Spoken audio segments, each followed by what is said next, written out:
Namaste, and welcome to Transcend, your daily source of inspiration and spiritual wisdom. Namaste, everyone. Thanks for joining me on my channel. And if you like this video, feel free to subscribe to my channel and offer some suggestions in the comment feed for upcoming videos. So, yeah, thank you. And so in this video, we're going to talk about the Bodhisattva's challenge. First of all, what is a Bodhisattva? A Bodhisattva is a person who has reached the ultimate stage of enlightenment, perfection. In Sanskrit, it's called Siddhi.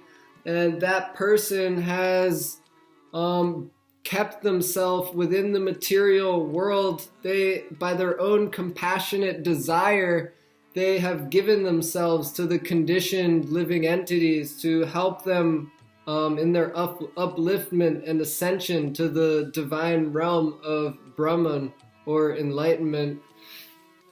And so there's to understand how the Bodhisattva became a Bodhisattva, there's three types of living entities and perfected beings. One is called Nitya Siddha. And Nitya Siddha is an eternally perfected, enlightened being. And so those beings, they're personal expansions of the Godhead, of God, of Vishnu, of, we're saying the Sanskrit words for God because this is just the platform that I'm used to.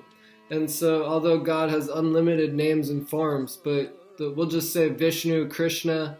So anyway, these are personal expansions of Vishnu or Krishna, and they never experience conditioning. They can come to the mortal world, but they never are conditioned. They never have false ego. They never take on the suffering that a normal bounded soul experiences due to their karma. So an enlightened person, a Nitya Siddha, they never have karma. They are free of that. But they can move within this realm anyway, just to help all the living entities.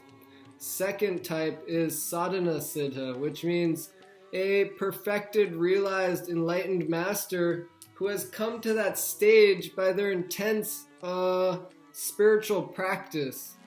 And that is the general course. That is the more common course of a conditioned soul like us.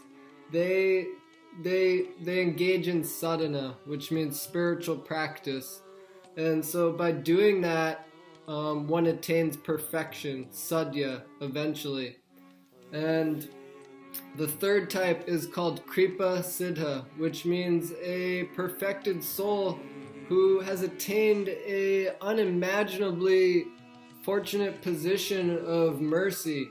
Somehow or other they got in the right situation at the right time, and one of the avatars of God, Vishnu, Krishna, one of the avatars or one of the empowered saints have given them divine blessings and raised them to the stage of siddhi, perfection, even though their spiritual practice, they didn't really, they tried to practice, but their ultimate delivering factor was just unabounding mercy, causeless mercy.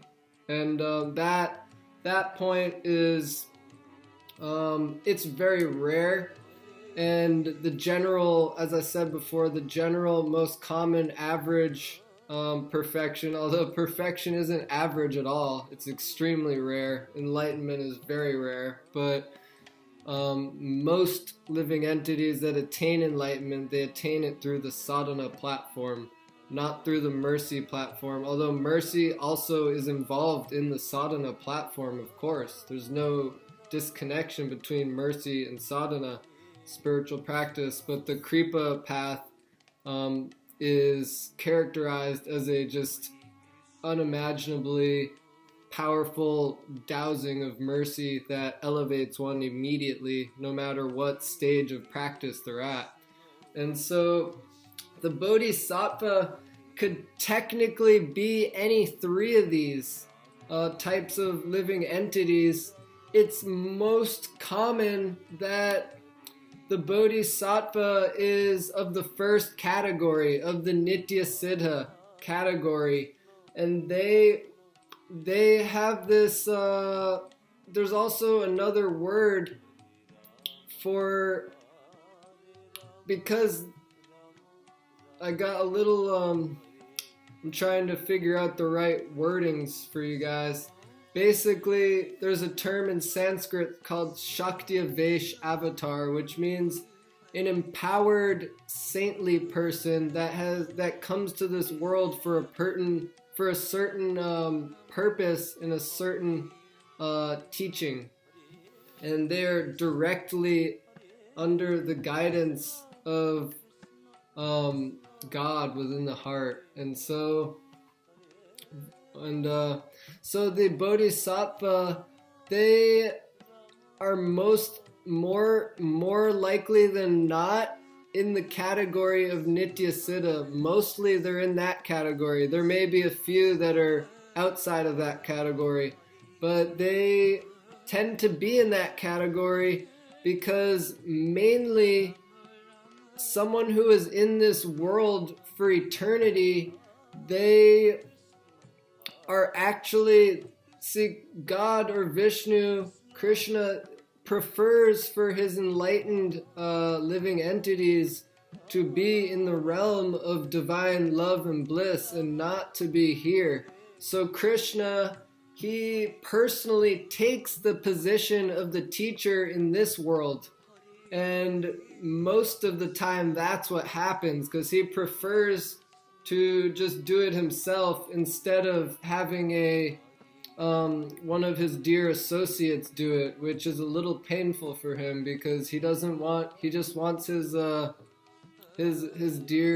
dearmost perfected beings that are merged in divine love to be free of this mortal world forever. So Krishna takes this position, and he says that in the Bhagavad Gita also. He says, whenever there's a decline in spiritual principles, I descend myself and I take on the role as a teacher to propagate the rules and the guidance of Dharma.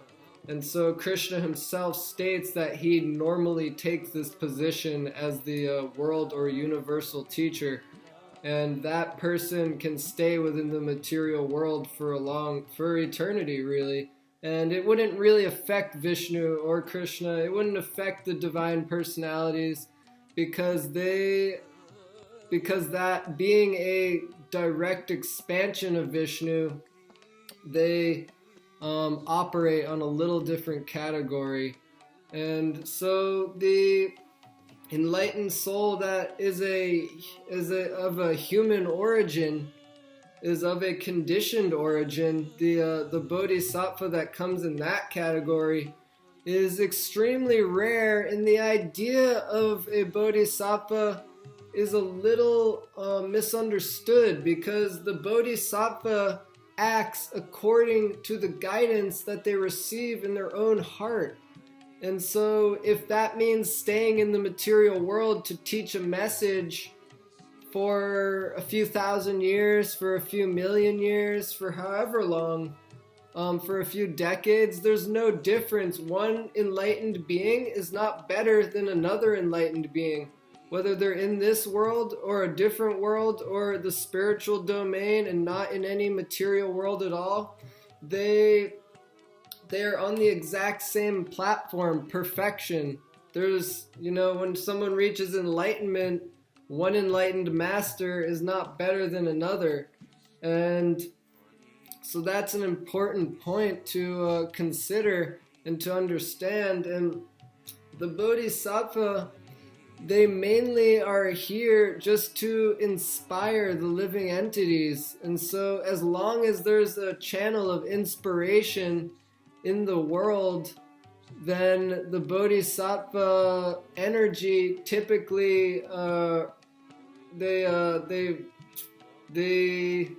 they aren't to be seen so much. And so they come into the forefront when there's a decline in society, a decline in spirituality, and that last being 500 years ago, a great being named Sri Chaitanya Mahaprabhu came to this world to spread the mission of bhakti, devotional love. And that, you can look him up in Google, just type in Sri Chaitanya Mahaprabhu, and you will get so much wealth of information there. So, how do we take on the mission of a bodhisattva when we aren't perfected? All we have to do is be very sincere in our spiritual practice. We have to continue every single day with our meditations, with our prayers, with our chanting, our singing, and our glorification of divinity. And we should mold our entire life in a way where we can promote spirituality in this world and not let it fall to the background. When sense enjoyment is in the forefront of the life and spirituality is in the background, that is a more karmic position, and that's something we don't really want it's not helpful in our spiritual growth. So we should all take on the position of a bodhisattva, not that we artificially say we are a bodhisattva, or that we artificially try to act like a bodhisattva, but in our own right, everyone is a particle of divinity and a unit of consciousness that is meant to shine like the sun throughout the entire world with love and compassion and selflessness and knowledge.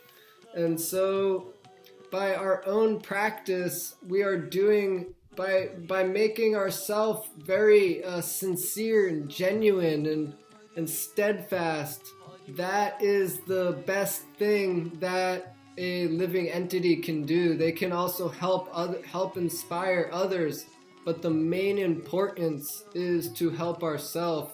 That sounds selfish, but it's not selfish, because by helping ourselves spiritually, not materially, helping ourselves spiritually, that we can only control our own life. We can't control anyone else's life. The best thing is to control our own sincerity and to always work harder every day and constantly analyze our nature and our shortcomings and try to bring them to a higher platform of life. So I hope that made sense for all you guys, and thanks for joining me here, and have a nice day. Namaste.